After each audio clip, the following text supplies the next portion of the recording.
नमस्कार, मैं रवीश कुमार। आपकी स्क्रीन पर जो इस वक्त बाज़ार दिख रहा है वो दिल्ली का सदर बाज़ार है। जितनी गहमा गहमी यहाँ है, इसी तरह की गहमा गहमी हम जिस मकसद से आए हैं उसके इतिहास की शुरुआत में भी रही है। हम आज आपको तिरंगा झंडा की कहानी और उसकी दुकानदारी, उसकी दुनियादारी हम बताने के लिए आए हैं यहाँ पर। 1920 के दशक के शुरुआती साल थे जहां से हमारी राजनीति में, राष्ट्रीय चेतना में झंडा अपनी यात्रा शुरू करता है। आप जानते हैं कि उत्तर प्रदेश के चौरी चौरा कांड के बाद महात्मा गांधी सविनय अवज्ञा आंदोलन स्थगित कर देते हैं और एक जांच कमेटी बनाते हैं हकीम अजमल खां के नाम से। इनके नाम पर दिल्ली में सड़क भी है। हकीम अजमल खां जबलपुर पहुंचते हैं तो वहां के स्थानीय नेताओं ने फैसला किया कि हम उनके स्वागत में झंडा लहराएंगे और वो जबलपुर के टाउन हॉल, जो आपके स्क्रीन पर इसकी तस्वीर दिखेगी, जबलपुर के टाउन हॉल में झंडा लहराने का प्रयास करते हैं। और एक बहस होती है कि झंडा यूनियन जैक, जो ब्रिटिश हुकूमत का जो झंडा है, उसके बराबर हो या उसके नीचे हो या उसके साथ साथ हो।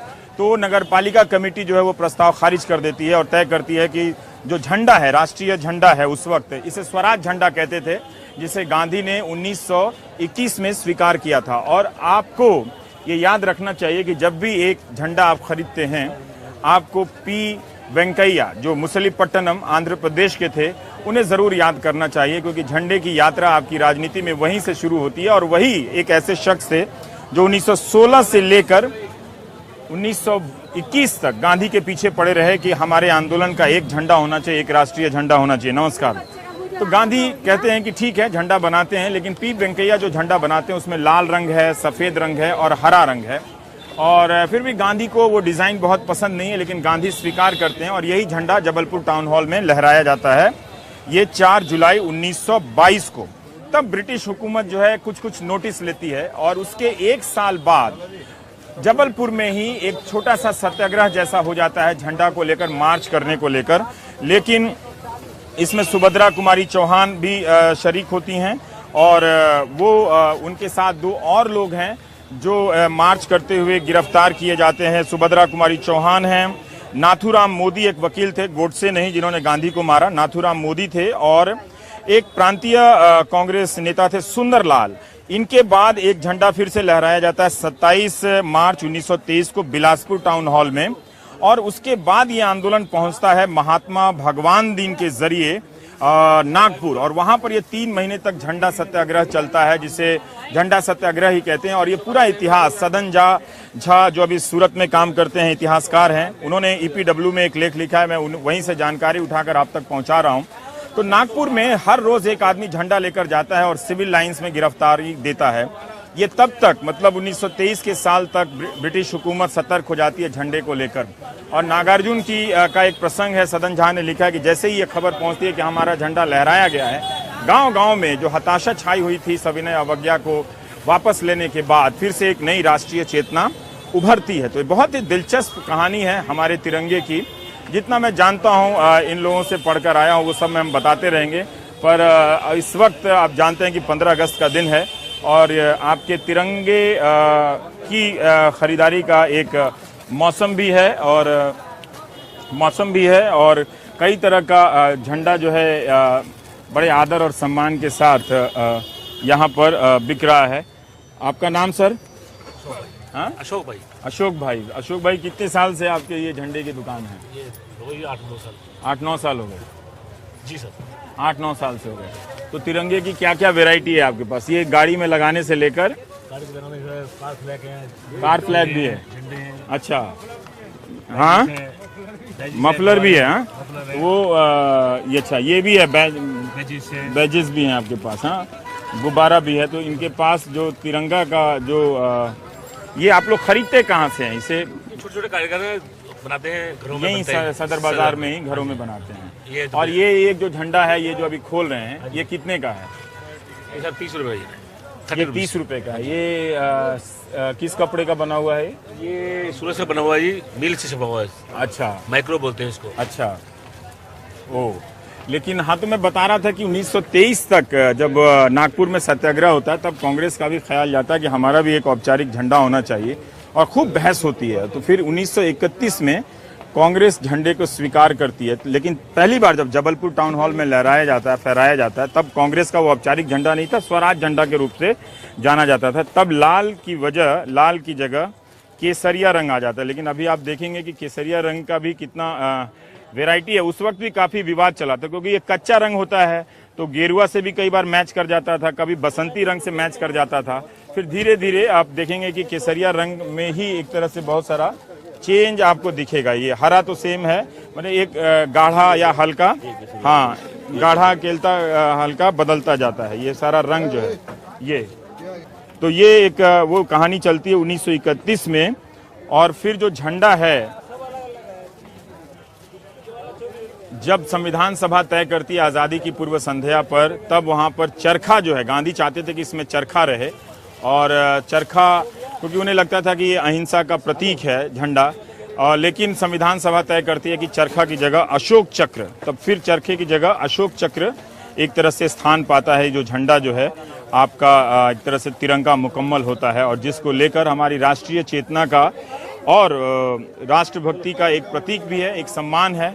ये सिर्फ कागज का टुकड़ा नहीं है, बल्कि हिंदुस्तान है। और एक बहस हुई कि ये जो रंग है, गांधी इसे समुदाय और समाज के बीच संतुलन के हिसाब से देखते थे, लेकिन बाद में जाकर ये रंग जो हैं वो हमारे राष्ट्रीय मूल्यों से जुड़ने लगते हैं। तो ये सब एक झंडा की यात्रा तय होती है यहाँ पर। तो हम सदर बाजार में आए, एक झंडे की एक दुकान है। मैं और भी आपसे थोड़ा सा जानना चाह रहा था कि इस बार की सेल जो है आपकी झंडे की, वो कैसी है? ठीक है सर। क्यों ठीक है? इतना रो के क्यों बोल रहे हैं? ठीक है वैसे, ठीक है सर, वही सही जैसे पिछले साल रहता। हाँ वो सेम है। चल खरीदने वाले कौन लोग होते हैं जो यहाँ आते हैं? कोई पटना बिहार के ज़्यादा आते हैं। बिहार के ज़्यादा आते हैं? बिहार, पटना, बनारस, अच्छा। हम लोग कानपुर, बनारस। अच्छा, उधर राजस्थान, मध्य प्रदेश, सब चैनल चालू जाता है, सारे स्टेट में जाता है। और दिल्ली के लोग खरीदते हैं कि नहीं जाते? दिल्ली खरीदते हैं, दिल्ली के लोग खरीदते हैं। मेरे हर जगह बनाया जाता है, हर जगह खूब तबीयत से बनाया जाता है। तो ये ज्यादातर जो चौराहों पर बिकता है वहीं से लोग खरीदते हैं? हाँ जी, हाँ जी। हमारे पास होलसेल काम है थोड़ा, हमसे जो ले जाते हैं वो चौराहे पर, पटरी पर जैसे बेचते रहते हैं। तो ये एक दुकान है, हम और भी दुकानों पे चलेंगे। अतुल भाई, दीपू भाई, झंडे ही झंडे। अच्छा, गजब है। सदर बाजार में हर कोई थोक हो जाता है आके। आइए तुलसी जी, आइए इस तरफ आते हैं। नमस्ते।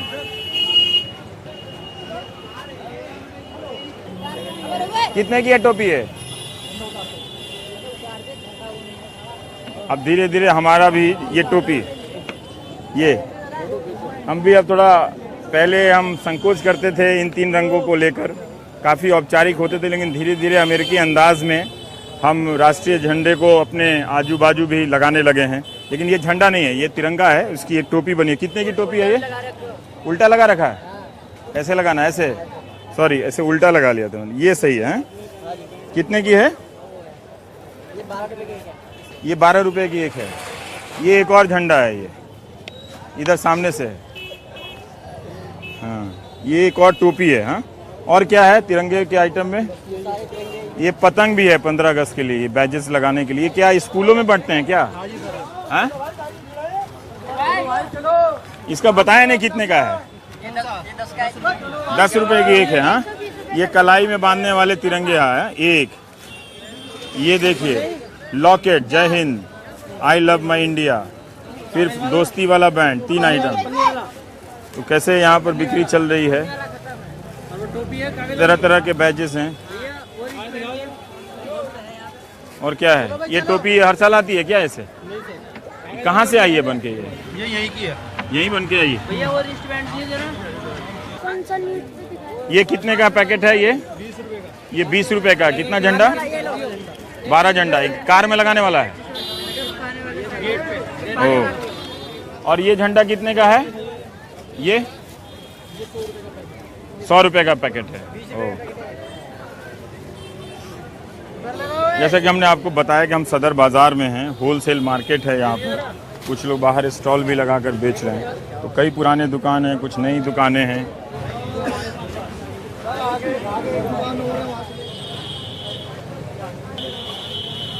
झंडे से संबंधित एक मैं आपको दिलचस्प वाकया बताता हूँ भारत छोड़ो आंदोलन के वक्त पटना की ज़िला कांग्रेस कमेटी तय करती है कि किसी भी तरीके से पटना के सचिवालय पे और सरकारी इमारतों पे तिरंगा फहराना है।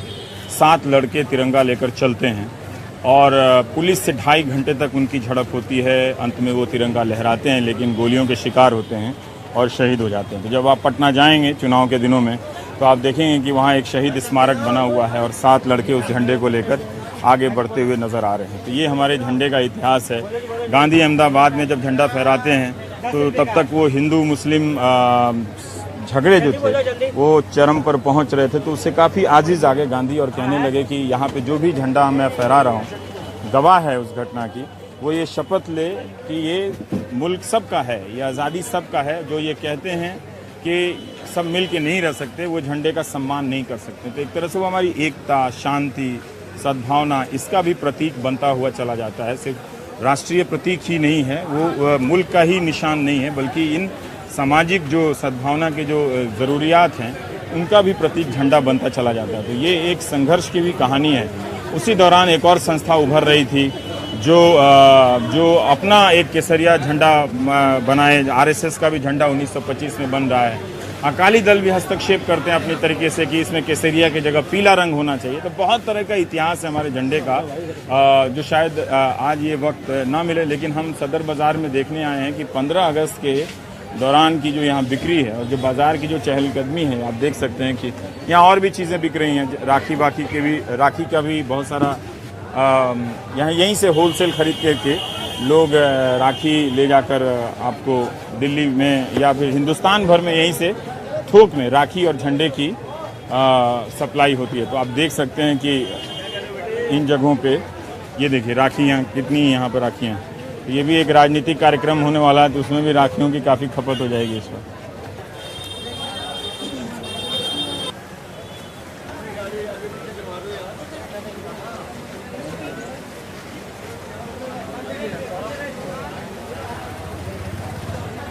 हम आए तो यहाँ पर झंडे की कहानी कहने के लिए कि किस जगह पे किस तरह से झंडा बिकता है, बनता है, उसका अपना इतिहास क्या है, संक्षेप में बताने के लिए। लेकिन चलते चलते सदर बाज़ार के पुलिस बूथ पर मुझे इस कविता पे नज़र पड़ी है।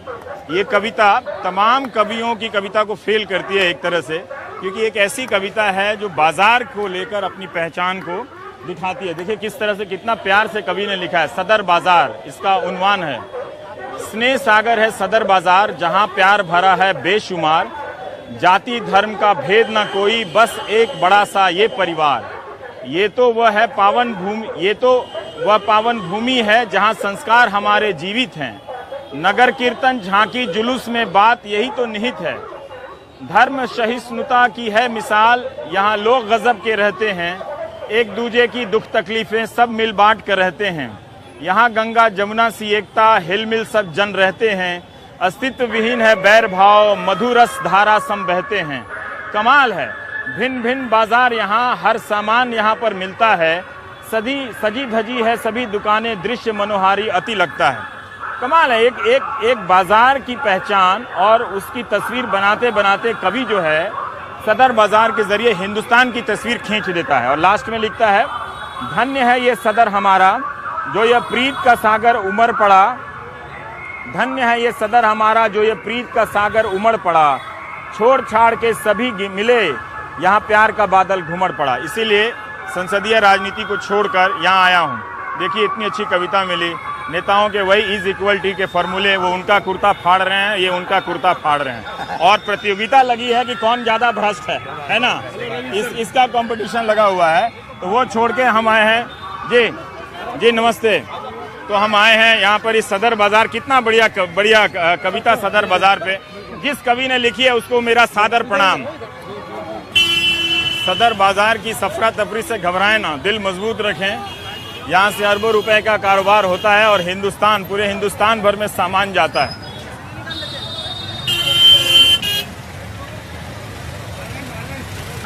सर इस हॉस्पिटल की ये अर्थव्यवस्था देखिए कितनी खराब है यहाँ। ये अस्पताल है, डिस्पेंसरी है सर यहाँ। किधर से चले आपका? अभी तो झंडे के लिए आए हैं, अभी तो भारत की तमाम समस्याओं को 15 अगस्त तक के लिए स्थगित करते हैं। ये देखिए मतलब क्या गदर है भाई। जी हाँ। आप लोग लेकिन इसी अराजकता में, अफरा तफरी में जी रहे हैं आराम से, नहीं? जी बिल्कुल बिल्कुल। देखिए ऐसा लग रहा है कि यहाँ जाम में कितना आनंद है। चलते रहें। ये जरा तुलसी साहब मुड़ के देखिए क्या विहंगम दृश्य जो है आपको दिल्ली का, हमारे दर्शकों को दिखाइए जरा से कैसी दिल्ली है ये।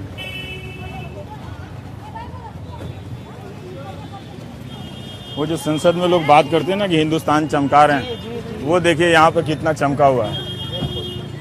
जी जी नमस्कार नमस्कार। करते हो आपका चैनल देखता हूँ मैं बहुत। अच्छा थैंक यू सर, करते हो सर, थैंक यू। बहुत अच्छी चीज वो आप मेरी तारीफ में इनकी टांग पे स्कूटर मत लगा दीजिए। आपका दर्शन हो गया, बहुत ही करते हो देश के लिए। ये हम हमारे साथ हैं अब्दुल भाई हैं, जिनके साथ हम इनकी फैक्ट्री है तिरंगा झंडा बनाने की और राजनीतिक दलों का झंडा बनाने की। और कितने सालों से अब्दुल भाई? सर हम सन 1962 से 1962 से हैं। चलिए आइए आइए। तो आपके ज़रिए हम चाहते हैं कि हमारे दर्शक देखें कि झंडे का जो कारोबार है वो इस तरफ हम आगे ही चले गए। ओहो, ये आपका होलसेल है? हाँ जी सर। 1962 से आप बना रहे हैं? जी जी। अब्दुल गफ्फार झंडे वाले आपका नाम? जी जी, मेरे बड़े भैया का नाम ही है। अच्छा। मेरा अब्दुल मालिक नाम है। अच्छा। ओ ओहो, तो ये आपके यहाँ ये पूरा झंडा बन रहा है? हाँ? ओहो, तो कंप्यूटर पे झंडा बनाया नक्शा बनता है क्या? ये दूसरा डिजाइनिंग हो रहा है। ये किस चीज़ का है? ये धार्मिक है। ओहो अच्छा। और ये है आपका झंडे का होलसेल? हाँ जी सर। इसमें कुछ नया नहीं होता है? नया क्या जुड़ता है? नया सर इस बैठ जाइए। छोड़ने लायक हाँ है नहीं। अच्छा, कैसे हैं जी? ये मेरे बाबूजी गफ्फार भाई झंडे। अच्छा, आपने ये शुरुआत की थी? हाँ। और आपने ये शुरुआत कैसे की थी गफ्फार भाई? शुरुआत की तो बहुत लंबी कहानी है सर। वो लंबी कहानी क्या है? लंबी कहानी तो खड़े ही रहे, कोई भरोसा नहीं पड़ता। आइए। 45 साल पहले हाँ। हमारे इलाके के काउंसलर थे, हाँ तो उनके लिए झंडे मेरे मामा ने बनवाए थे। हाँ हम सिलाई का काम करते थे, मजदूरी का, हाँ तो उन्होंने मजदूरी पे हमसे काम कराया। हाँ तो हमने क्या, छोड़ो हम झंडे नहीं बनाएंगे, क्या मिलेगा इसमें? हाँ कहना नहीं यार, इज्जत की बात है, मुझे बना दो। हाँ। तो हमने बनाए 500 झंडे। तो उन्होंने हमें उस जमाने में 500 रुपये दिए, उस जमाने में? उस जमाने में। हम्म। तो हमें तो फिर मजा लग गया। अच्छा, उसके बाद से आपने बनाना शुरू किया? उससे फिर हम झंडे बनाने लग गए। हम्म। रेडीमेड गारमेंट्स का काम करते थे, शर्ट वगैरह बनाते थे। तब यहाँ पुरानी दिल्ली में सदर बाजार में कोई और झंडा कोई नहीं और बना नहीं था। तो आपने उसको शुरुआत की जी, हमने झंडा शुरुआत बनाने की? अच्छा। और उसके बाद फिर आप राजनीतिक सियासी दलों के ही तो झंडा? सियासी ही बनाए थे हमने पहले। सियासी ही बनाए थे? सियासी कांग्रेस पार्टी के हाँ उस वक्त चरखे का निशान होता था इंदिरा गांधी के जमाने में। हाँ। तो पुराना तो सैंपल नहीं होगा आपके पास पुराने झंडों के निशान? हाँ है ना। है? हाँ तो अगर आप कुछ दिखा सके हमारे दर्शकों के लिए तो बड़ा अच्छा है। लेकिन मैं तिरंगे पे बात करना चाह रहा हूँ जी। कि वो आपने कब से बनाना शुरू तिरंगा किया? तो हम 20 साल से बना रहे हैं। 20 साल से बना जी, रहे 20 हैं। साल। अच्छा, उससे पहले लोग यहाँ पे नहीं बनाते थे? उससे पहले नहीं बनाते थे, अच्छा, तब वो शायद वो खादी खादी का? भंडार से आता था। अच्छा, 20 साल पहले खादी भंडार से खादी लोग भंडार से तिरंगे लोग का लेते इस्तेमाल थे। करते थे। हाँ क्योंकि खादी भंडार इतना झंडा नहीं बना पाती, हाँ। इतने लोगों में उत्साह था। हाँ हाँ। अब हर घर पे लोग झंडा लगाना चाहते थे, अच्छा। तो इतना खादी भंडार झंडा नहीं बनाता। गवर्नमेंट सप्लाई है उनकी, हम्म। गवर्नमेंट को देते हैं, सरकारी इमारतों में लगता है वो। अच्छा, इस तरफ क्या है? ये फैक्ट्री है मेरी। अच्छा, मैं देखना चाहता हूँ ज़रा सा। हाँ। अच्छा, ये कोई और चीज़ बन रही है आपकी? अच्छा, मैं तो जूता नहीं उतार रहा हूँ तो माफ़ी कोई चाहूँगा, बात नहीं है। लेकिन थोड़ा बस जगह मिल जाए सांस लेने की तो ठीक बात हाँ। है। तो यहाँ राष्ट्रीय जनता दल, भाजपा सबका झंडा बनाते रहते बनाते हैं? हैं। अच्छा, तो वहाँ आने वाले पार्टियों में झगड़ा मन नहीं करता है इसका वाला झंडा खराब बना दे? नहीं नहीं, ऐसा कुछ नहीं, ऐसा वाला हमें तो नहीं पैसे होता? चाहिए। पैसे चाहिए आपके लिए? हर झंडा मतलब वो हर है? झंडा मानिए। हाँ, हर झंडा बराबर है। लेकिन गफ्फार भाई आप ये कह रहे थे कि तिरंगा 20 साल से तिरंगा झंडा लोग अपने घरों में खूब लगाते थे, खूब लगाना शुरू किया है। जी, खूब लेकिन तब आपने इधर चांदनी चौक के इलाके में, इस इलाके में, पुरानी दिल्ली के इलाके में लोग छतों पे या दुकानों पे जिस तरह से तिरंगा खूब सजाते लगाते हैं अब वैसा लगा- नहीं था, लेकिन अब हो गया है। अब हो गया है। पहले भी बहुत था। चांदनी चौक में तो हमेशा से लाल किले के आसपास बल्ली मारन हो गया, चांदनी चौक हो गया, हाँ। पुरानी दिल्ली जितनी है हाँ, वहाँ झंडा खूब लगता था। खूब लगता था। खूब लगता और प्रधानमंत्री भी आते हैं तो एक तरह से इस वजह से हाँ, इस पूरा वजह से सजाते हैं उसको तो। इस प्रधानमंत्री के आने की वजह से भी वो पूरा इसकी एक रौनक हो जाती है इस जगह। जी हाँ, बोलिए, यही बात है। लाल किला है सामने, वहाँ झंडा फहराते हैं, तो इसलिए ज्यादा इसकी अहमियत है।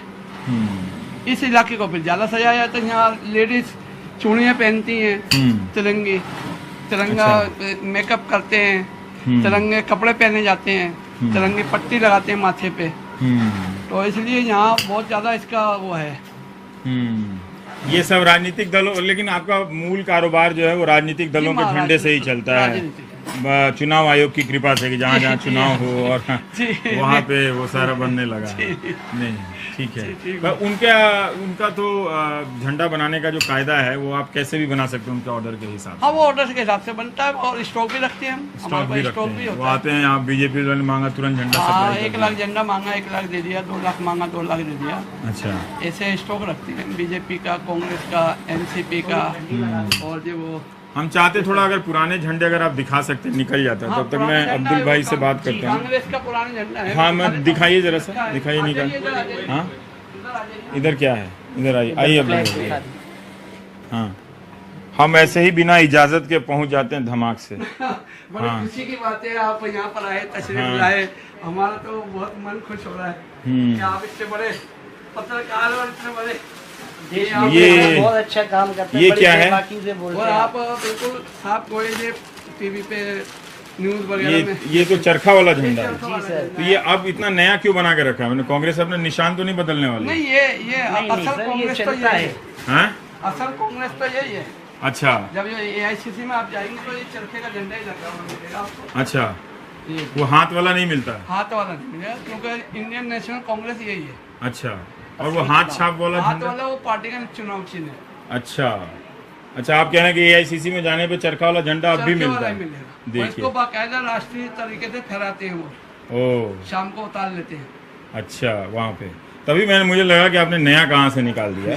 खैर अब्दुल भाई, मैं जानना चाहता हूँ कि जैसे गफ्फार साहब कह रहे थे कि जो तिरंगा झंडा है वो 20 साल से आम चलन में आया और 90 के दशक में सुप्रीम कोर्ट ने कहा भी कि सब कोई अपना झंडा लगा सकता है, तो उसके बाद बदला होगा, है ना? लेकिन बड़ा मोड़ क्या है झंडे के कारोबार में? बड़ा मोड़ कब आता है? बड़ा मोड़ देखिए, अभी जैसे कारगिल हुआ था, पाकिस्तान की और कारगिल की जंग हुई थी, तो एक जज्बा था, जोश था लोगों के अंदर। एक हमारी जो फौज ने कारनामा करके दिखाया था, पाकिस्तानियों को मुंह तोड़ जवाब दिया था, उसकी एवज में हर इंडियन के जज्बा था और उन्होंने तिरंगा झंडा फहराया था। उस पर डिमांड ज़्यादा निकली थी।